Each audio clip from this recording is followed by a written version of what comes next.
अस्सलाम वालेकुम। Workers workshop का पार्ट 3 सूरह रहमान और दुआ के हवाले से है और उसमें बहुत सारे एंगल से रोशनी डाली गई है सूरह रहमान सुनने और दुआ करने के हवाले से। सूरह रहमान और दुआ कोर्स के हवाले से बहुत सारे सवालात भी मिशन वर्कर्स से किए जाते हैं।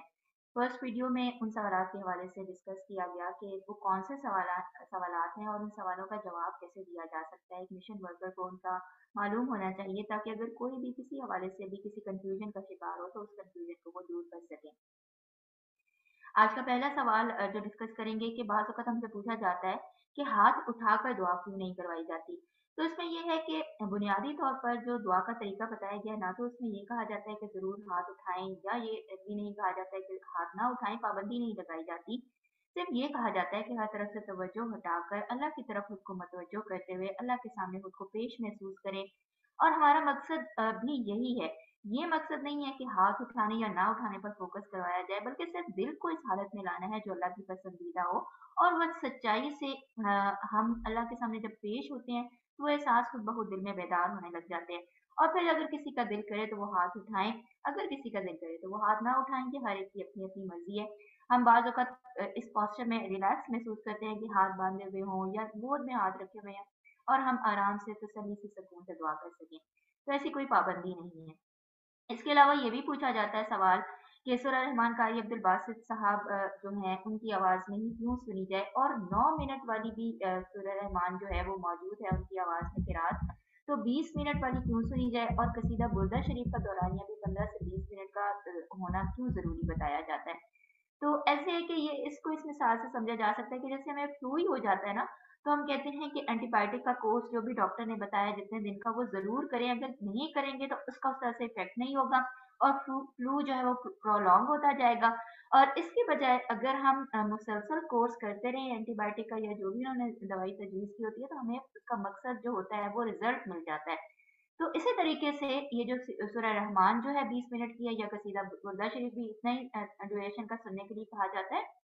तो उसका मकसद भी यही है कि इतना ड्यूरेशन जो है दिल को अल्लाह की तरफ मतवज्जो करने में या फिर दिल की हालत को बेहतरीन करने में, दिल की हालत में नरमी लाने में, बेहतरी लाने में, वो दौरानिया जो है दिल पर असर करने के लिए बेहतरीन है। और क्योंकि ये पढ़े भी खास तौर पे इसी मकसद के लिए गए हैं कि इनको रूहानी मकसद के लिए इस्तेमाल किया जाए, तो इसलिए ये कहा जाता है कि 20 मिनट वाली जो सूरह रहमान की तिलावत है कारी अब्दुल बासित साहब की आवाज़ में वो ज़रूर सुनी जाए। एक और सवाल जो हमसे किया जाता है मिशन वर्कर के तौर पर वो ये कि आँखें बंद करने का क्यों कहा जाता है कि जब हम सूरह रहमान सुन रहे हैं या कसीदा बुर्दा शरीफ सुन रहे हैं और दुआ कर रहे हैं बाद में, तो फिर आँखें उस वक़्त क्यों बंद की जाएँ? तो इस हवाले से भी हम अपनी अगर रूटीन का जायज़ा लें तो हमें पता है कि हम जिस वक़्त बात अक्सर कर रहे होते हैं तो हम तज़किरा करते हैं कि इबादत में हमारी यकसुई बरकरार नहीं रहती, तवज्जो बरकरार नहीं रहती। अब ऐसे में अगर हम दुआ करने के दौरान या सूरह रहमान सुनने के दौरान आँखें खुली रखते हैं, तो हमारी अंदर बाहर की बहुत सारी चीज़ें ऐसी होती हैं जो हमारी अटेंशन को डाइवर्ट करती हैं। माहौल में बहुत कुछ ऐसा होता है या फिर लोग बहुत कुछ ऐसा कर रहे होते हैं कि हमारी तवज्जो उनकी तरफ चली जाती है। तो अगर हम हर तरफ से तवज्जो हटाना चाहते हैं तो आँखें बंद कर लेंगे तो इसमें मदद मिलेगी। ताकि जब हम सूरह रहमान सुन भी रहे हों या कसीदा बुर्दा शरीफ सुन भी रहे हों तब भी हमारी पूरी तरह से कंसंट्रेशन उसी पर हो और हम बेहतरीन उसके एक फैज़ बरकत हासिल कर सकें। और जब दुआ में भी पेश हो तो तब भी आँखें बंद करें, तो हमारा अल्लाह की तरफ मुतवज्जो रहना मुमकिन हो सकता है और हमारा पेश होने का एहसास एक बेहतरीन हो सकता है। हमें ये एहसास होगा कि अल्लाह हमें देख रहा है, अल्लाह हमारे दिल की आवाज़ सुन रहा है, हम अल्लाह का कलाम सुन रहे हैं। बल्कि अगर आप तजर्बा करें और उसकी रोशनी में जायज़ा लें, तो बाज़ औक़ात ये भी होता है कि इवन आँखें बंद भी होती हैं, तो अंदर की सोचें और ध्यान और ख़्यालात इधर-उधर हमें मतलब हम भटक जाते हैं। उनकी वज़ह से हमारा ध्यान भटक जाता है।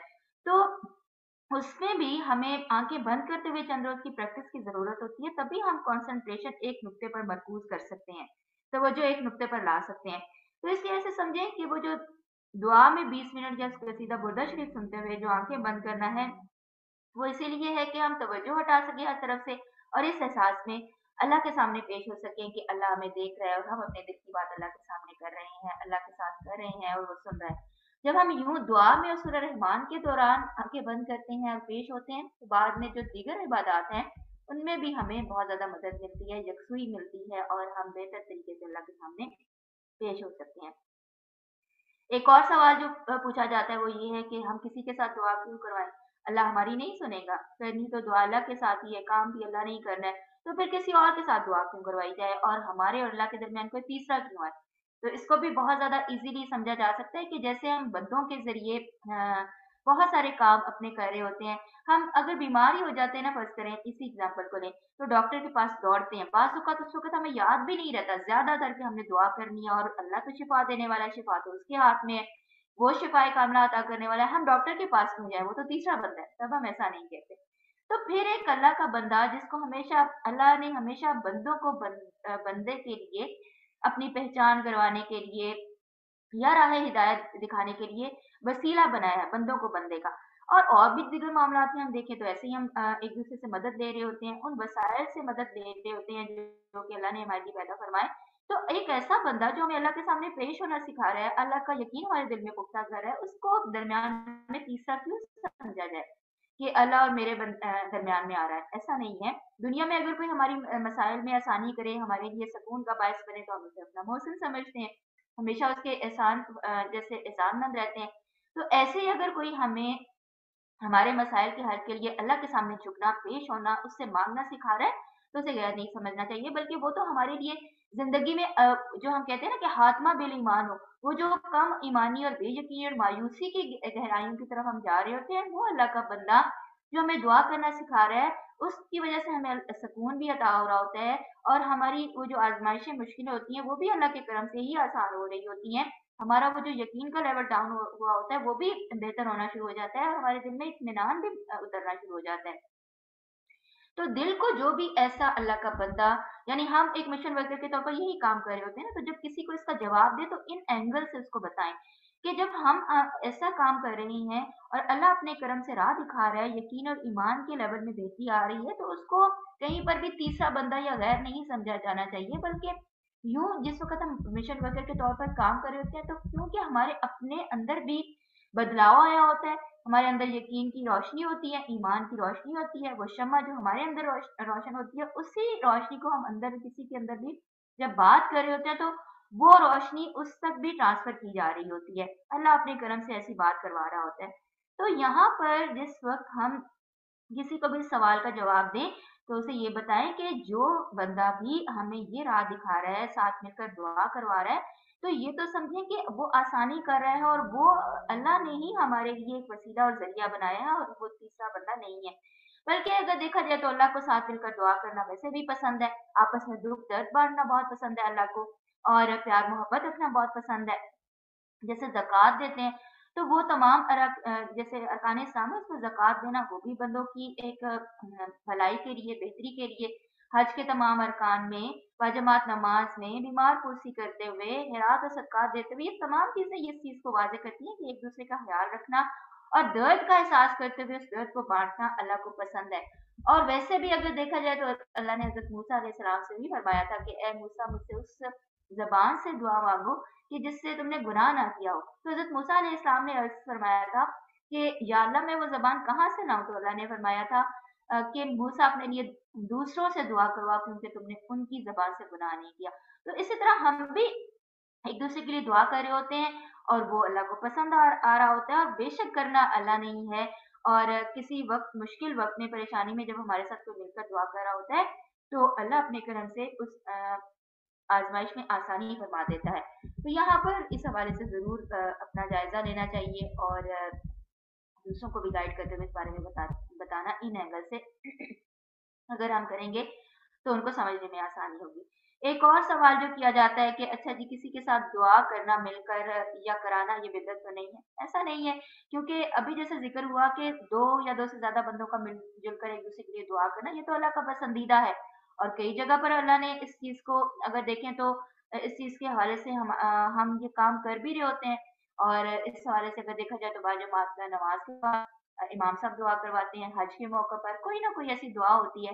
कोई नेक शख्स उम्रे पर या हज पर ही चला जाए या एतकाफ में ही बैठ जाए तो हम उसको दुआ का कहते हैं। तो दुआ करना करवाना एक-दूसरे के साथ बिदअत नहीं है, ये तो बल्कि पसंदीदा है और जैसे मैंने हज़रत मूसा अलैहिस्सलाम के हवाले से भी बताया, तो उस हवाले से भी हम मोटिवेशन दे सकते हैं और समझा जा सकता है इस पॉइंट को। आगे एक सवाल किया जाता है कि कसीदा बुर्दा शरीफ या सूरह रहमान जो है मोबाइल, कंप्यूटर वगैरह या दूसरे जो गैजेट्स हैं, उनमें सुनना कोई गुनाह तो नहीं है? तो ऐसा नहीं है क्योंकि गुनाह तो वो काम है जो नापसंदीदा और अल्लाह ने मना फरमाया हो, और ये तो हम कुरान पाक सुन रहे होते हैं। और इसके लिए एक जो अल्लाह ने एक जो रिसोर्सेज बनाए हैं उनको हम इस्तेमाल कर रहे हैं और बेहतरीन मकसद के लिए इस्तेमाल कर रहे हैं उनको, बल्कि आसानी होगी है इनके ज़रिए। तो और वैसे भी कुरान पाक तो पहले आका दो जहाँ अलैहिस्सलाम खुद भी समाअत फरमाते थे जबकि उन पर नाज़िल हुआ था, लेकिन उनको ये पसंद था। तो किसी भी हवाले से ये चीज़ नापसंदीदा या गुनाह के जुम्मे में नहीं आती। इसके अलावा ये भी है जो सवाल के सूरह रहमान या कसीदा बुर्दा शरीफ का कोर्स शुरू करने से पहले जो 3 दुआएँ करवाई जाती हैं उन हवाले से बताया जाए, और ये किस तरह कोर्स के साथ करवानी होती हैं। तो जो पहली 3 दुआएँ होती हैं वो सूरह रहमान का कोर्स शुरू करने से पहले होती हैं। जनरल दुआओं का तरीका जैसे होता है, वही दुआ करवाई जाती है। और इसमें खास तौर पर मिशन वर्कर ने भी ख्याल रखना होता है और अगले को भी बताना होता है कि दुआ ये करनी होती है कि जिस आज़माइश से निकलने के लिए ये दुआ कोर्स शुरू किया जा रहा है, अल्लाह उसको अच्छी तरह से करने के रास्ते आसान कर दे, बिना किसी रुकावट के हम अल्लाह के कलाम और दुआ के ज़रिए आसानी से इस आज़माइश में से निकल आएँ। और हर तरह के केस के लिए ये पहले 3 दुआएँ करना लाज़मी करार दिया गया है, क्योंकि इस तरह एक तो वो ट्यून भी हो जाते हैं, रेगुलर भी हो जाते हैं, दुआ का तरीका उन्हें समझ आ जाता है इन 3 दिनों में। और इन 3 दिनों में उन्हें ये भी पता चल जाता है कि इस दुआ का क्या एक असर दिल पर हो रहा होता है। तो इसलिए ये दुआएँ करवाई जाती हैं। फिर एक और सवाल जो किया जाता है कि अगर किसी और पीर साहब के कोई बैतशुदा लोग हों और वो ये कोर्स करना चाहें सूरह रहमान और दुआ का या कसीदा बुर्दा शरीफ का, तो क्या इसकी इजाज़त है? और अगर वो अपने पीर साहब के वज़ाइफ जो उनके बताए हुए होते हैं दीगर, उनके साथ ही कोर्स करना चाहें तो कोई मुश्किल या परेशानी या तकलीफ तो नहीं होगी। तो अल्लाह के करम से मोहम्मदी हुसैनी सिलसिला हर किसी के लिए उसके दरवाजे खुले हैं। किसी मसलक या फ़िरके से कोई भी ताल्लुक़ रखता हो, हम हर तरह की फ़िरके मसलक से बालातर होकर हर अल्लाह के बंदे और उम्मती के लिए अपने दरवाजे खुले रखते हैं, और वो ये सूरह रहमान या कसीदा बुर्दा शरीफ का और दुआ का कोर्स कर सकते हैं। सबका अल्लाह एक है। और हर एक जो है उसने अल्लाह का कलाम ही सुनना है, और दुआ में भी कोई ऐसी काबिल एतराज़ बात नहीं है कि जो किसी भी फ़िरके या मसलक के लिए नाकाबिले कबूल हो। बल्कि हमारी तरफ से कोई पाबंदी नहीं है इस हवाले से। कोई भी शख्स जो है अपने पीर साहब जो भी उनके हैं, उनकी तरफ से जो भी वज़ाइफ की उनको इजाज़त मिली हुई है, वो बेशक साथ जारी रखें। यानी हमारा तो यही यकीन और ख़्याल है कि अल्लाह के सामने पेश होना है, अल्लाह का कलाम सुनना है, दुआ के लिए अल्लाह के सामने पेश होना है। तो ये चीज़ किसी के लिए भी तकलीफ़ या परेशानी का बायस नहीं हो सकती। अलबत्ता किसी को भी कोई इस हवाले से कंसर्न्स हों, तो अपने पीर साहब से इजाज़त लेकर ये कोर्स कर सकते हैं। ये उन पर डिपेंड करता है। हमारी तरफ से दरवाज़े हर आने वाले के लिए खुले रहते हैं। तो ये चंद जो फ्रीक्वेंटली आस्क्ड क्वेश्चंस हैं या वो सवालात हैं जिनका अक्सर सामना करना पड़ता है एक मिशन वर्कर को, उनके जवाबात इस तरह से तसल्ली बख्श अंदाज में हम किसी को भी दे सकते हैं। अभी आज की सेकंड वीडियो में इनका कुछ तज़किरा हुआ। थर्ड वीडियो में भी कुछ इसी तरह के सवालात का तज़किरा करेंगे और फिर इन सवालात का एंड करेंगे इंशाल्लाह। कुछ सवालात यहाँ पर कंपाइल किए गए हैं जो कि ज़्यादातर पूछे जाते हैं, ताकि जब हम उनको सुने तो हमें मालूम हो कि मिशन वर्कर के तौर पर हमें उनका जवाब कैसे देना है। तो अगली वीडियो में भी कुछ इसी तरह के सवालात को डिस्कस करेंगे इंशाल्लाह।